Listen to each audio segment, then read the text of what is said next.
What is the minimum XP needed to gain in order to complete the Stardew Valley Community Center? That is a question I sought to answer before I'd even started work on the Unseeded Community Center video, and today I seek to answer it. In theory, this video, like the thumbnail suggests, will be detailing the means of achieving a minimum XP run, but will not be me achieving a minimum XP run myself. Firstly, I will only be considering the standard bundles. A while back, the Habu did a minimum XP run using remixed bundles, and he used a seed such that the only item he needed to get that gave him any XP was a single ancient fruit. However, it is more interesting to me to consider the standard bundles rather than spend days seed fighting in order to find a seed that avoids all the interesting parts of the standard bundles.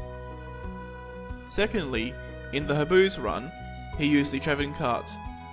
I will not be considering it, as the vast majority of items in the community centre can be obtained through it, which essentially trivialises the run. Of the 10 items unobtainable through the cart, all of them are really easy to get without XP, with the exception of the gold quality crops, which can only be grown. By banning the travelling cart, I will be able to highlight the interesting alternative methods of attaining items, and the XP obtained will not be limited to a single bundle. So that's it. Today I will be working out how to beat the Stardew Valley Community Center with standard bundles and no travelling cart while getting the least XP possible. The Crafts Room is the first group of bundles available to the player, and it involves items related to foraging. The first bundles to consider are the Spring Foraging Bundle, the Summer Foraging Bundle, the Fall Foraging Bundle, and the Winter Foraging Bundle. And every item in these bundles can be obtained through the garbage can. Garbage cans are counterintuitively the second best source of items in Stardew Valley. All foraging items can be obtained from garbage cans except the morel, fiddlehead fern, truffle, and all crab pot bundle items. In addition, all fish except the ghost fish and the wood skip can come from garbage cans, as well as 7 out of 9 items for the boiler room. Rather than wait decades for 50 items to be thrown into the trash by Pelican Town's residents, I will be looking for alternatives to garbage cans where they exist, but not banning them entirely. The first method is one of Pelican Town's residents, Leah. If she is married, she has a chance of gifting the following items: wild horseradish, daffodil, leek, dandelion, spiceberry, and sweet pea. This alone is enough to complete the Spring Foraging Bundle and unlock the Pantry. In addition, daffodils and dandelions can be bought from Pierre at the Flower Dance. On top of the Spring Foraging Bundle, the Summer Foraging Bundle can be 2/3 done through Leah, but the only 0 XP way of getting the grape is through the trash. For now. The Fall Foraging Bundle opens by requiring a common mushroom, which can be obtained through the Mushroom Cave. Stardew Valley players usually prefer the Bat Cave, but because everything there gives XP when picked up, the Mushroom Cave is our only option. There is a large problem with using the Mushroom Cave, however, which will be explained in a future segment, so for now, I will be assuming none of the mushrooms come from the cave. Fortunately, Leah can gift a common mushroom once married. In addition, blackberries can be obtained from berry bushes between Fall 8 and Fall 11, and hazelnuts can be obtained by shaking maple trees between Fall 15 and Fall 28. This leaves us with the wild plum, which for now is trash only. The Winter Foraging Bundle has 2 items obtained from winter tilling: winter roots and snow yams. Crystal fruits and crocuses are trash only. Or are they? Once the pantry is complete, Evelyn gives a recipe to craft garden pots, and if seasoned foraging seeds are grown in them, then harvested, no XP at all will be given. All that is needed is the relevant season's wild seeds, and while getting them through crafting isn't possible at foraging level 0, there are still other ways of getting wild seeds. Putting a wild horseradish, spiceberry, corn mushroom, or winter root into a seed maker, converting already owned wild seeds into the previous season's seeds through the desert trader, or with odds of 4 out of 702, treasure floors in Skull Cavern. The construction bundle requires 198 wood, 99 stone, and 10 hardwood. Wood and stone can be bought from Robin, but this isn't the only way to get it. For wood, individual twigs and tree seedlings can be chopped, and fully grown trees can be detonated with bombs. To make better use of bombs, trees can be pre-chopped with the axe, as foraging XP is only obtained when the tree is felled. Stone can be obtained by mining boulders in the mines, even on floor 1, which outside of this challenge is an excellent way of getting it. Finally, there is the hardwood. The best option is to get it from crates and barrels in the mines. The odds per crate is 2.24%, but by using Blade's map predictor, you can work out what tiles will cause these containers to drop hardwood, then destroy those containers when they spawn on those tiles. Or, Robin can give some hardwood on the Feast of the Winter Star. The exotic bundle has 9 possible items that can be submitted, but only 5 are needed. For reasons elaborated on later, I will be ignoring the syrups here. Firstly, the red mushroom and morel can be gifted from Leah once married, and the wizard can gift a purple mushroom at high friendship. Secondly, the cave carrot can be attained by tilling soil in the mines. Finally, the coconut and cactus fruit can be bought from the oasis on Mondays and Tuesdays respectively.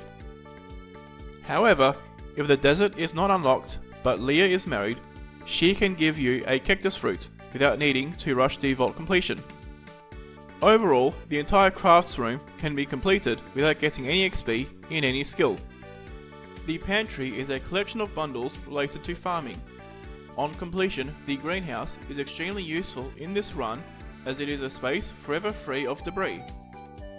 At first, it looks like all of these 4 crops have to be grown normally, but another Pelican Town resident comes to our rescue, Caroline. She can gift a parsnip, cauliflower, and potato if friendship with her is high. This leaves the green bean, which does need to be harvested normally, for 9 farming XP. From here on, there's nobody who can gift us different crop items. But there's one trick that can be done: large crops.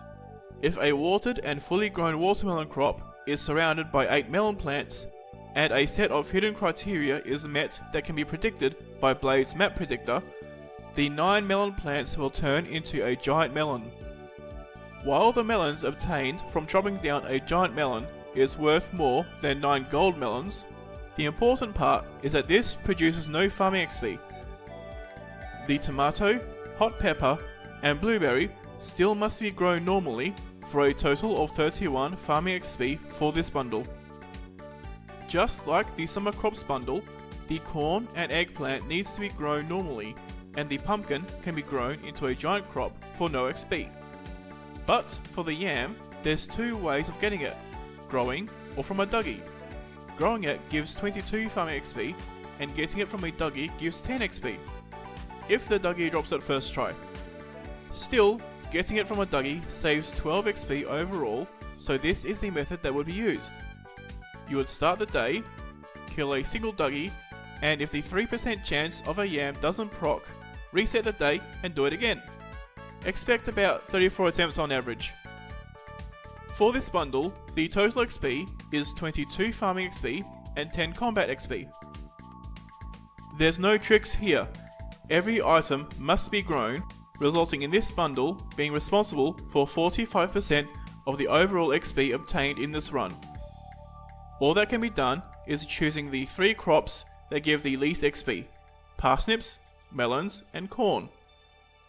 Despite doing most of this run at level 0 farming, it is still possible to get gold quality crops, but this can be helped by using fertilizers and farming stat boost items like complete breakfasts and Tomka soups. The total XP for this bundle is 225 farming XP, enough to get you to level 1 farming on its own. The animal bundle. Petting animals and getting produce from them gives you 5 XP per action. But what if I told you that this bundle can be completed with 0 XP? The auto grabber comes to the rescue.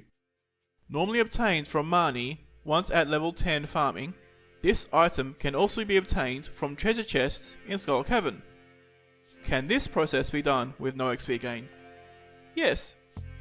All that has to be done is to go down in the mines level by level, mining only rocks that do not drop coal or ore, or using staircases, but without mining level 2, the only way to get them is to trade in jades to the desert trader. Then, once in Skull Cavern, you will descend floor by floor until you get a treasure floor with an auto grabber in the chest. The only hazard to worry about is on the ice floors. If dust sprites break XP giving rocks, you get that XP automatically. The best way to avoid this is to staircase past these floors as fast as possible.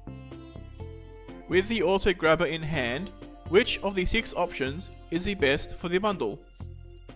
Wool can be gifted by Emily, or as a byproduct of rabbits producing rabbit's feet for a later bundle. Duck eggs have no friendship requirements and are also a byproduct of getting duck feathers. This leaves the 2 large milks and the 2 large eggs. Unfortunately, the odds of a large product for animals at less than 1 heart of friendship is exactly 0. Petting, milking and shearing gives farming XP, and the 8 friendship points from eating grass outside is not enough to overcome the 10 friendship point penalty for not petting the animals. But who says we have to pet the animals?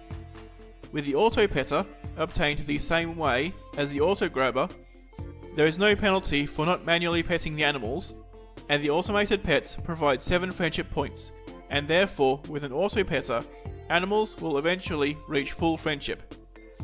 With both large milks and both large eggs being equally possible, the best items to use is the large milk and both large eggs to save money on not needing to buy a goat. But if the large goat milk is used instead, a second goat milk can be turned into goat cheese in the cheese press that is the reward for this bundle, and turned in for the artisan bundle. This bundle has 6 slots and 12 options, and 6 of those options are fruit tree fruits, which give no farming XP when harvested from fruit trees. However, fruit trees are expensive and there are more 0 XP options available. Cloth can be gifted from Emily or traded at the desert trader. Goat cheese and cheese can be obtained from the 1 cheese press from the animal bundle. Honey can be bought from the Oasis on Fridays. And finally, jelly can be obtained from the preserves jar that is the reward for the quality crops bundle. And there are 15 different possible fruits that can be made into jelly that can be obtained for 0 XP, of which 7 berries and blackberries are the cheapest. Apples and pomegranates are needed for later bundles, so planting these fruit trees for this bundle kills 2 birds with 1 stone. Overall, the Pantry, when completed, results in 287 farming XP and 10 combat XP. The fish tank bundles involves items related to fishing, and completing it unlocks the panning mechanic, which provides no XP when done. The river fish bundle, lake fish bundle, ocean fish bundle, and night fishing bundles are all possible to do with no XP, as every fish can be obtained from the garbage can. But we can do better. Getting 60 items submitted to the museum unlocks Krobus, who on Wednesdays can sell bullheads, shads, sturgeons, tiger trouts, tilapias, and chubs for a later bundle. Linus can gift catfish and largemouth bass, and Demetrius can gift breams, if friendship with them is high enough. Unfortunately, the remaining 7 fish are garbage can only. Crab pots can only be obtained at fishing level 3, or on completion of this very bundle, which rules out half of the options in this bundle, leaving us with crabs, cockles, mussels, oysters, and clams. Crabs can be obtained from rock crabs in the mines, and the remaining 4 items can be foraged from the beach for 7 foraging XP each, for a total of 4 combat XP and 28 foraging XP. There is an alternative here, which is that cockles, mussels, and oysters can be fished on the beach farm. By testing this myself, I've determined that these 3 items give 3 fishing XP each, which is the same as trash and seaweed. Using this strategy would result in 12 less XP gained, but there's a catch: the wood skip. There is no way to obtain the wood skip outside of fishing and the travelling carts, which means that fishing it up as normal is our only choice. If the beach farm is picked, the only way to get the wood skip is to go through the log blocking the path to the secret woods, which gives 25 foraging XP. By saving 12 XP, you would gain 25, leaving you worse off than before. As such, we are left with the original strategy of getting the crab from rock crabs and the cockle, mussel, oyster and clam from beach foraging, for a total of 4 combat XP and 28 foraging XP. The pufferfish and sandfish can only be obtained from garbage cans, and the sandfish requires access to the desert to drop from garbage cans at all. The wood skip, as mentioned before, can only be fished up for 19 fishing XP. This leaves us with the ghost fish. Like the crab and the yam, this item has a main method of acquisition and a monster that drops it rarely for less XP. Fishing the ghost fish gives 19 fishing XP, killing a ghost gives 15 XP, so the ghost option is chosen. As such, completing this bundle results in 19 fishing XP and 15 combat XP. The fish tank, when completed, results in 19 fishing XP being obtained, 28 foraging XP being obtained, and 19 combat XP being obtained. This set of bundles involves items related to mining and combat, and completing it unlocks the minecarts, which speeds up travel between the bus stop, the blacksmith, the mines, and the quarry if unlocked. For the blacksmith's bundle, copper bars, iron bars, and gold bars can all be obtained by smelting ore bought from Clint for no XP at a monetary cost of 4,200G total in year 1. Alternative means of getting ore include artifact spots, panning, and geodes. For the geologist's bundle, foraging all 4 of these items from the mines gives 0 XP. In addition, the wizard can gift fire quartz and frozen tears when at high friendship, the latter being useful because you want to spend as little time in the ice floors as possible due to the dust sprites. For the adventurer's bundle, all 4 items can be bought from Krobus, but solar essence and void essence is the best option as it is the cheapest and also available every day. As such, all 9 items for the boiler room can be obtained with no XP gain. The bulletin board bundles involve items related to all 5 skills, but the bundles are loosely related to the interests of 5 Pelican Town residents. Completing it gives 2 hearts of friendship with every non-dateable villager the player has met. However, in this challenge, these bundles are not easy to rush. The chef's bundle is one of the more interesting bundles in the run. In reverse order, first is the fried egg and the marquee roll. These can be bought from the saloon or Krobus, but even cooking them normally can be done with no XP gain. The egg can be obtained from an auto grabber, and for the marquee roll, the fish can be got from trash cans or villager gifts, the seaweed can be got from trash cans, and the rice can be bought from Pierre. But if you buy them both from the saloon or Krobus, you don't need to spend the 10k gold and 450 wood to buy the first house upgrade. For the poppy and the truffle, there is no way of getting these without XP. Therefore, growing the poppy gets 20 farming XP, and harvesting the truffle gets 7 foraging XP. Notably, the marginal cost of buying a pig for the truffle is 41,000 G, and you can't even sell the pig after, as it is impossible to sell animals without petting them. Remember when I said that you don't need to buy the house upgrade if you buy the fried egg and marquee roll from the saloon or Krobus? I lied. Back at the beginning, when I said that 7 items for the crafts room could be gifted from Leah if married. This marriage was not compulsory for the run, as those items could be obtained through garbage cans or garden pots. But for the fiddlehead fern, the only way to get it without getting XP is by having Leah gift it once married. Fortunately, Leah is the only villager that must be married for the run. Abigail, Elliot, Emily, Haley, Penny, Sam, Sebastian and Shane can gift items for bundles, but all of these items have other, easier methods of obtaining with no XP gain. Finally, obtaining the maple syrup via a tapper gives no XP, but this requires foraging level 3.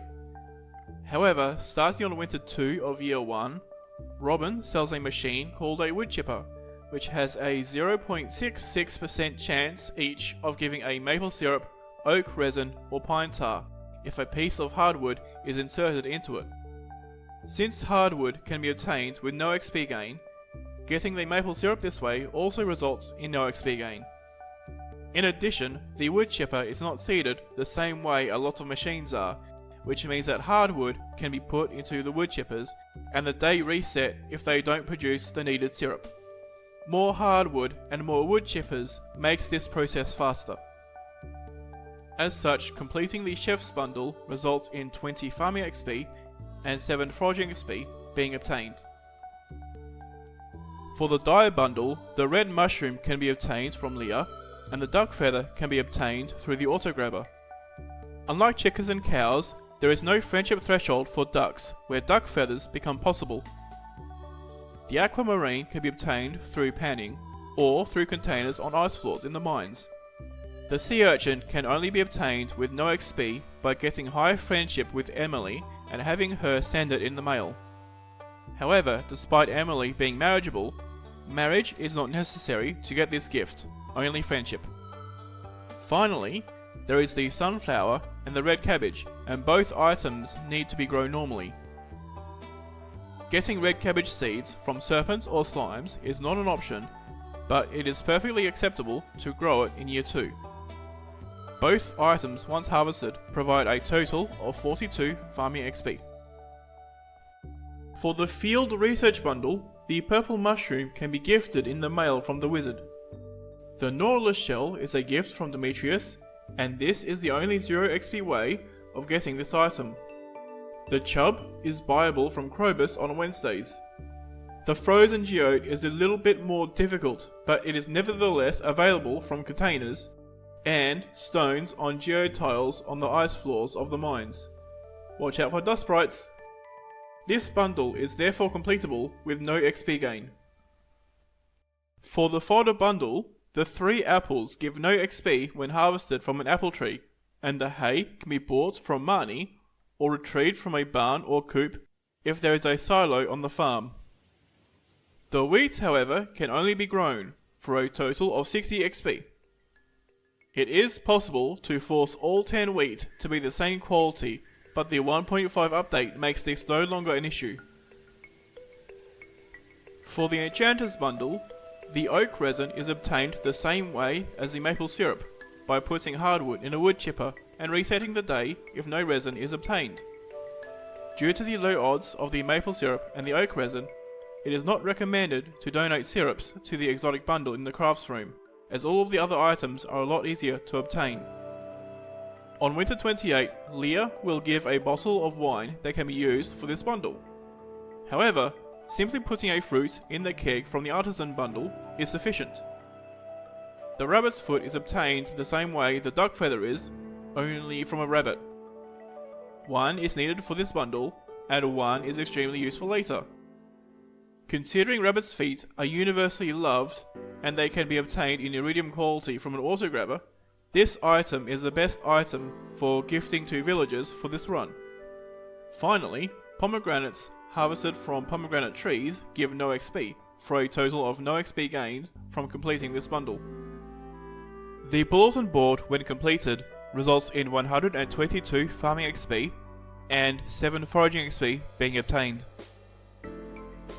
There are numerous methods of obtaining the 42.5k gold needed to complete the vault for no XP, for a total of 0 XP for all 4 bundles of this room. These money making methods will be expanded upon later in the video. Adding up all of the different XP counts for each of the bundles, completing the Community Center with minimal XP gain results in 409 farming XP, 35 foraging XP, 19 fishing XP, and 29 combat XP. The farming XP is high enough to reach level 2, unlocking the mayonnaise machine and the basic sprinkler crafting recipes. However, no other skill gets leveled up in the run. We now know how much XP will be obtained in a minimum XP run and how to get every item in every bundle. But this is half the battle. The other half is knowing how the run takes place. This run is essentially divided into 2 sections, high intensity and low intensity.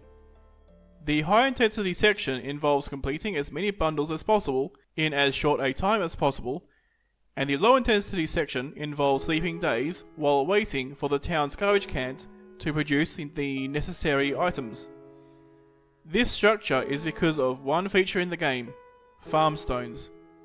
Unlike in the mines, where stones give no XP unless they drop coal or ore, stones on the surface always drop XP, which means that they can never be broken, not even by bombs. Other farm debris can be removed directly by bombs, carefully, or with the scythe, but the stones can block vital areas of the farm if care is not taken. The most important element of the high intensity portion of the run is debris proofing the farm, as debris can block access to the farmhouse, the farm exits and the greenhouse, soft locking the save file. Blocking it involves preventing new debris from spawning and preventing existing debris from spreading. Preventing debris spawning is easier, as debris will not appear on any tile occupied by any object, whether it is flooring, fences, crops, furniture, or machines.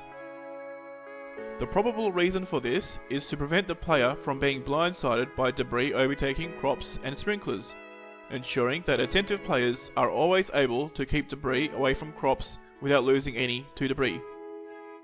It is possible to carpet the entire farm in flooring, and doing so only requires 3 stacks of wood or stone. However, this leads into the second component of debris, spreading. Since stones cannot be destroyed in this run, covering the farm with paths will still result in the paths being overcome from the remaining stones. Most objects will get overrun with stones, such as signs, campfires, sprinklers, etc. However, chests, chairs, and tables are rare exceptions. The cheapest option is chests, crafted from 500g worth of wood each in year 1 prices. However, Robin has a chance of selling chairs and tables cheaper than this, but keep in mind that only furniture tagged as decoration can be placed outside. In addition, some items cost more than a chest, but cover more than 1 tile, therefore still being cheaper than chests. Finally, stones and twigs will not spread onto non-tillable tiles such as grass, grass edges, and the path to the bus stop. As such, the way to debris-proof the farm is to carpet as much grass as possible with paths, in addition to as much tillable tiles as possible, while using chests and furniture to surround stones and cordon off sections of the farm. Tall grass that animals eat, and fences will also stop stones, but tall grass vanishes on winter 1, and fences decay over time.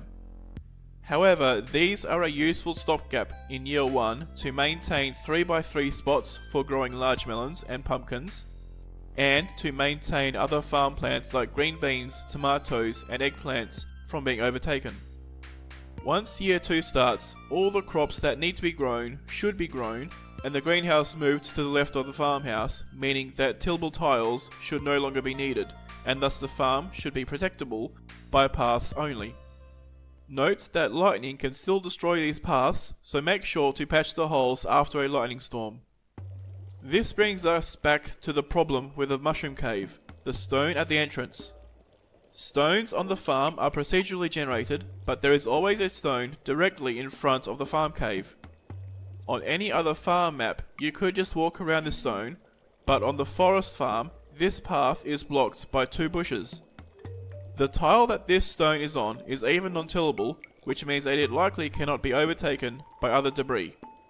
Fortunately, every product from the mushroom cave can be obtained through other means with no XP gain. Throughout the first year or two, one of the goals of the run is to get high friendship with the following NPCs: Leah, Caroline, the Wizard, Emily, Demetrius, and Linus in that priority. Apart from Leah and the Wizard, the other NPCs do not need to be maxed out in friendship, as only one of each item that they provide is needed. Whereas Leah needs to be married, and the Wizard should have his friendship maxed out so that the jades he sends will supplement the jades you get from the crystallarium. Friendship will be obtained in a few main ways: gifts, item delivery quests, and festivals. For gifts, the main gifts that will be used are either loved cooked dishes bought from the saloon or Krobus, such as salads for Leah, fish tacos for Caroline, and ice creams for Demetrius, or other items that are simply bought, such as solar and void essences for the Wizard bought from Krobus, and cactus fruit and coconuts for Linus bought from the Oasis. Emily's gifts do not easily fall into these categories, but she loves all gems except diamonds, and the gems she loves are cheaper than normal quality wool. As this run involves rushing friendships as fast as possible, it is better to settle for a liked gift than to not gift at all. While ideally you would be gifting quality gifts, there are very few ways of getting quality items in this run, the main one being animal products from auto-grabbers. Emily loves wool, everyone loves rabbit's feet, and Leah loves goat cheese, the gold version of which is obtained by putting a large goat's milk into a cheesemaker instead of a regular goat's milk. Item delivery quests are quests posted to the bulletin board in front of Pierre's shop. To avoid having quests for people you're not trying to befriend, avoid meeting other people, as you only get quests for people you've met, and you are likelier to get quests for the NPC most recently met. Other quests that are useful include Linus's blackberry basket, the Wizard's void essence, Demetrius's melon, Caroline's pumpkin, and Emily's amethyst. For festivals, there's only 3 to consider. A heart with Emily or Leah can be earned if danced with at the flower dance, but at least 4 hearts is needed. If you get the best response at the luau, half a heart of friendship will be earned, but the options are limited to gold quality cheese, goat milk, and large goat's milk. Finally, if you're lucky, any of the 6 important NPCs except the Wizard can be a secret recipient at the Feast of the Winter Star, which gives a 5 times bonus from the gift given at the ceremony, so make it count. While I mentioned a priority to the 6 villages to gift to get friendship as fast as possible, it's better to consider 2 groups. The first is Leah, Caroline, and the Wizard. Leah will help with the crafts room, Caroline will help with the pantry, and the Wizard will help in the mines by sending jades in the mail. By starting with these 3 only, they will be the majority of your item quests. Then you can move on to Emily, Demetrius, and Linus, as while they are critical, they do not need to be rushed as much. Throughout the high intensity segments of the run, a lot of money needs to be made. 42.5k is needed for the bus repair, along with 43k for the maxed out barn, 34k for the maxed out coop, 29k for all the animals, money to buy hay and silos, a minimum of 10k to buy fruit trees, 10k for the house upgrade, plus extra for the wood chippers and miscellaneous bought items. This adds up to a total of 170,000, which is a lot for a run that cannot grow crops or fish. The first method that can be used is clay farming. Tillable tiles have a chance to drop clay when tilled, and which tiles drop clay can be predicted with Blade's Map Predictor, or dug up with a pattern shown in a video by JoeTG. The most I've seen someone get in a day with this method is 400 clay, worth 8000 G. With a different pattern, This can be done in winter to obtain snow yams and winter roots, which is on average 4.2 times faster than normal clay farming, and thus peaks at about 34k a day. However, this strategy is not available in the first 3 months of the run. Other methods include animals, fruit trees, and tea trees. However, using animals costs a lot of money to set up, at a minimum of 2/3 of the total money needed. Fruit trees are also expensive and take a long time to break even. Tea trees take 2 months to break even, and the wild seeds needed to craft them are important to keep for the garden pot trick. This leaves the final option, the elevator.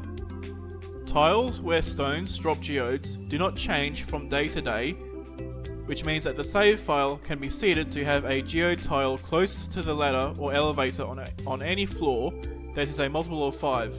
But, for the purposes of this run, floors 45, 55, 65 and 75 are not useful for this.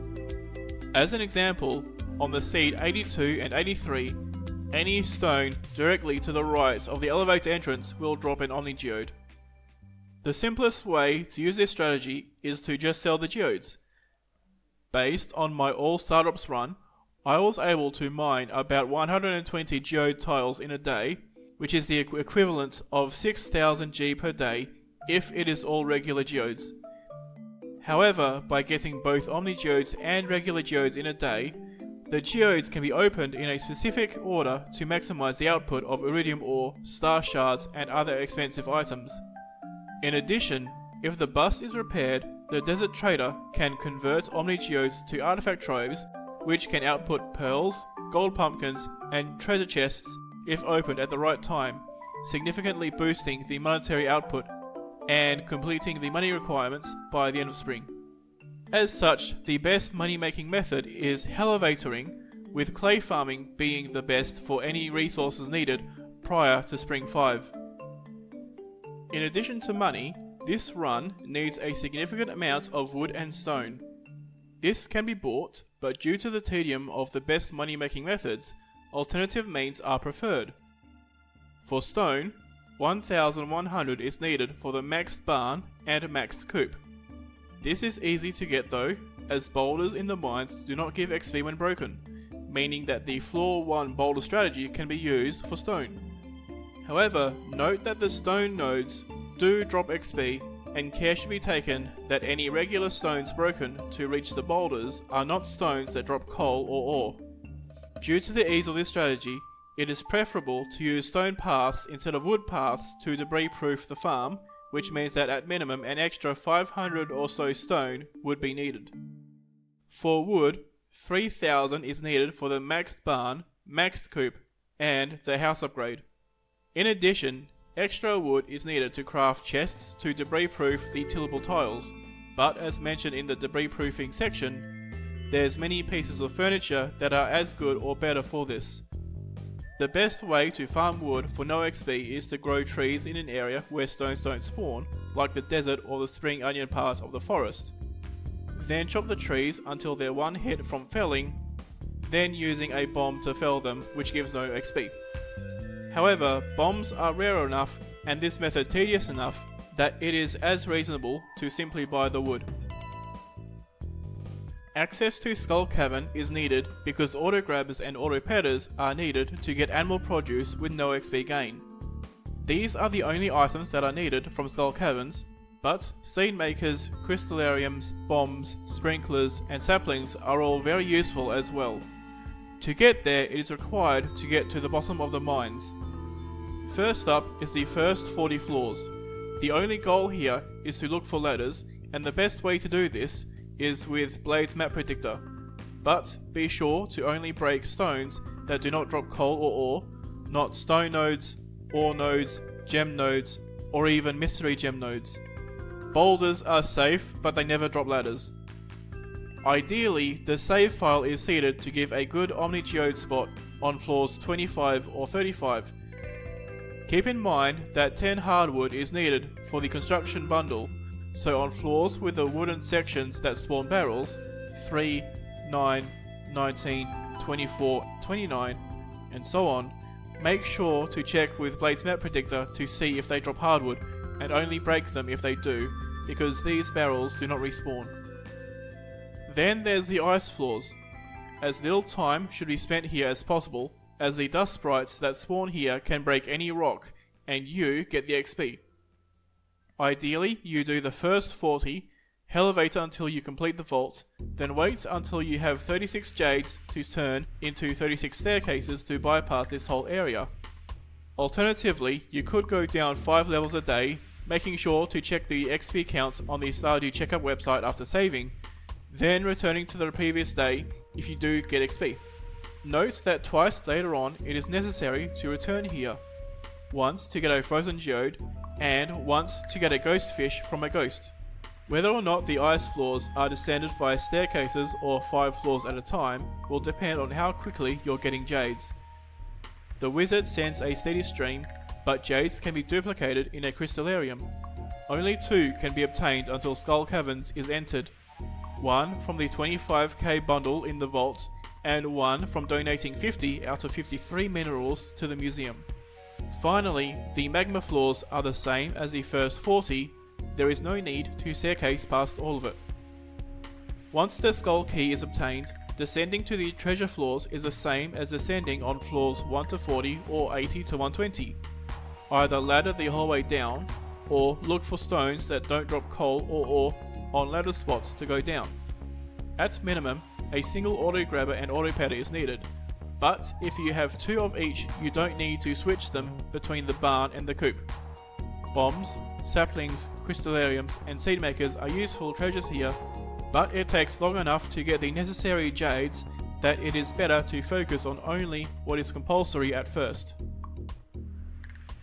To mitigate the effects of debris, crops should be grown at the start of the game where there's less debris.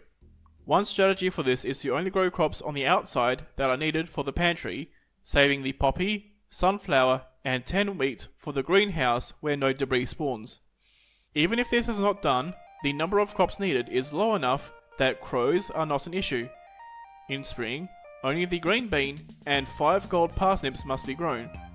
In summer, you need 9 melons for the giant melon, a tomato, hot pepper and blueberry, plus the poppy and sunflower makes 14, lower than the 15 crop maximum before crows spawn. Then in the second half of summer, the 5 gold melons and gold corn makes 10 out of 15, and one of the corn plants can be harvested again for the fall crops bundle. Finally, in fall, the giant pumpkin and the eggplant can be grown for 10 plants total, and the 10 wheat is another 10 plants in the second half of fall. The red cabbage is year 2 plus only for this run, but it can be easily grown in the greenhouse.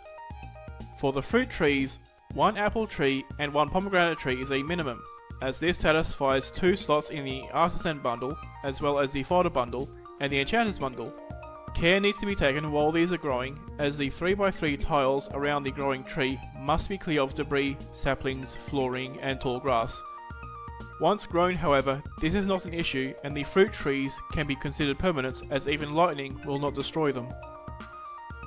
In order to complete the animal bundle, artisan bundle, chef's bundle, dye bundle and enchanter's bundle, a max out barn and coop will be needed to be built, for a total of 77k gold, 2.5 stacks of wood and 1100 stone. At minimum, a rabbit, duck, pig, cow, brown chicken and white chicken must be bought, totaling 29k gold, but a goat is a useful addition to get loved quality gifts for Leah. Some animal products can be obtained near instantly, such as the duck egg, which has no requirements for animal friendship.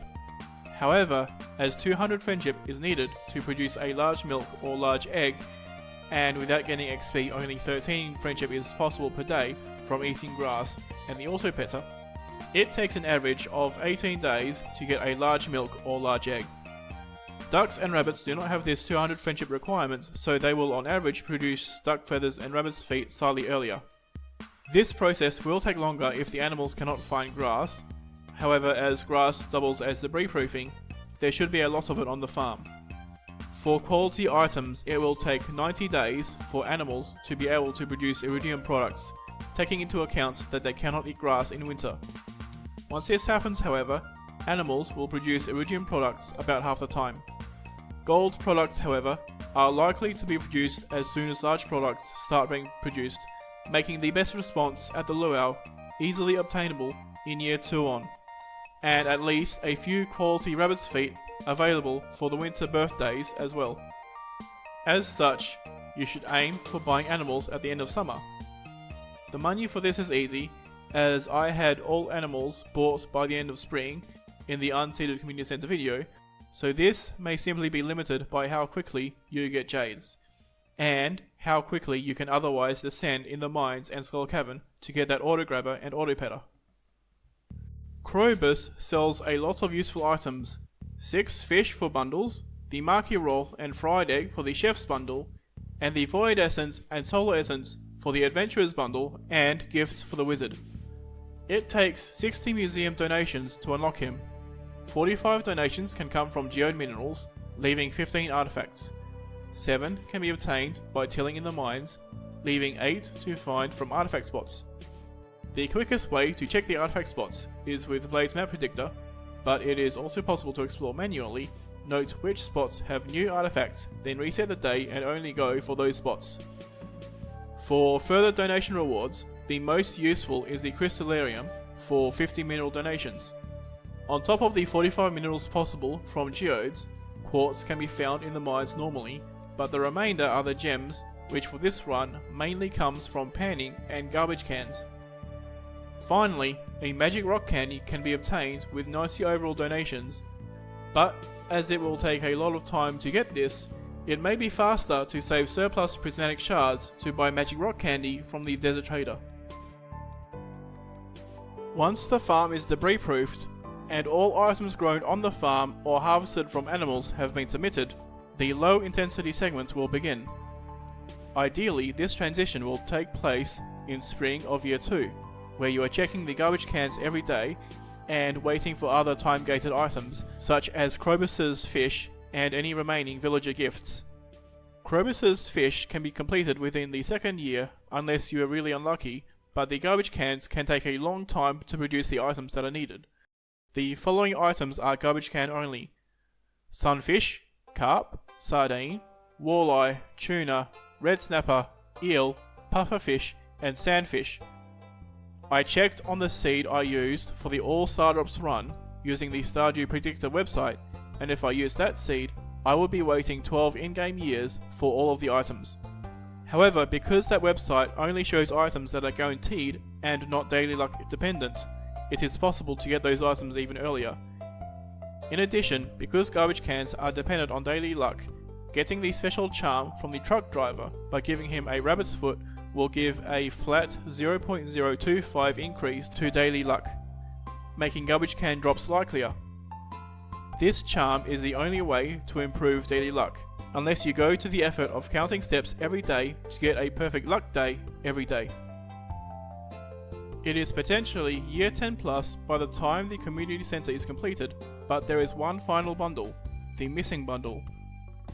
The silver wine can be obtained by aging any wine in a cask, but this requires 150 hardwood and 150 gold to upgrade the farmhouse to have a cellar.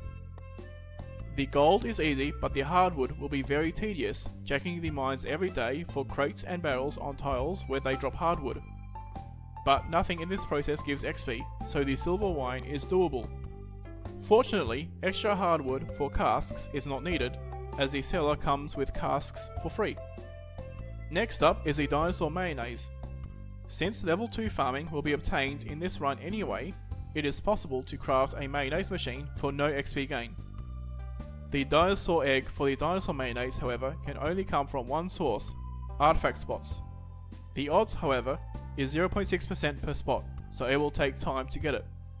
Fortunately, the level 2 coop comes with an incubator which can hatch a living dinosaur, which can then lay an egg that is harvested by an auto grabber, so that only one dinosaur egg needs to be found to use one for the dinosaur mayonnaise and one for the museum. As such, the dinosaur mayonnaise can be obtained for no XP gain. The prismatic shard can be obtained from an omnigeode for no XP gain as well. At first, it seems like the 5 ancient fruits will cause 190 farming XP to be obtained, However, with the community center done, the wizard's buildings can be built. The Junimo hut will summon Junimos to harvest your crops for you, including the 5 gold ancient root, and this process provides no XP gain. However, it takes 9 star fruit to build, and the only way to get it for no XP gain is to buy it from Pierre at the luau, one at a time, for 9 years. But all this gives no XP, so the ancient fruit is free. With 1 slot left to fill and 2 options left, this leaves us with a choice: gold void salmon or caviar. Sturgeon roe harvested from a fish pond grants 18 fishing XP, and putting this in a preserves jar is free. The sturgeons themselves can be bought from Krobus. A gold void salmon fished up gives 35 fishing XP, which means that the caviar is chosen, leading to a total of 18 fishing XP for the entire missing bundle, and a total of 37 fishing XP overall, on top of the other XP gain from completing the community center. The 10 years or so of checking garbage cans every day alone should be an indicator of why I chose to do this video breaking down the theory of the run instead of actually doing it. However, I was also concerned about the risk of soft locking the save due to debris blocking the farm exits, something that by testing how debris works, I'm less concerned about now. The other reason is that I had already attempted this run a few years ago and stopped at fall 24 of year 1. I didn't know about the elevator strategy then, so the best way I had to make money was clay farming or winter tilling. This was a daunting prospect, however, as I didn't know the pattern then and would have had to do it completely with a map predictor, which is much slower and more exhausting. In that run, I had full hearts with Demetrius and Leah, but hadn't given Leah the bouquet yet. I hadn't even submitted any items to the community center at all, as I was waiting on money to marry Leah and get a wild horseradish to complete the first bundle, at which point I had 26 more items waiting to be submitted to the community center. In addition, I had only made it to floor 15 of the mines. With information I've learned since then, from watching challenge runs and doing the 2 last runs, I think I could do a better job if I tried the run again, but I don't want to do that run right after theory crafting it, as I have a few other projects I want to do first. However, if I were to do it, I would only do the community center and not the missing bundle, as getting 150 hardwood from the mines seems too tedious for what would be an addendum to a video. The final reason why I did this video this way is simply because this is a different type of video, compared to the last 2 which are straightforward challenge runs. I want to see how this video goes before working on another one like it, and I saw a cool idea for a challenge run on Blade's Discord.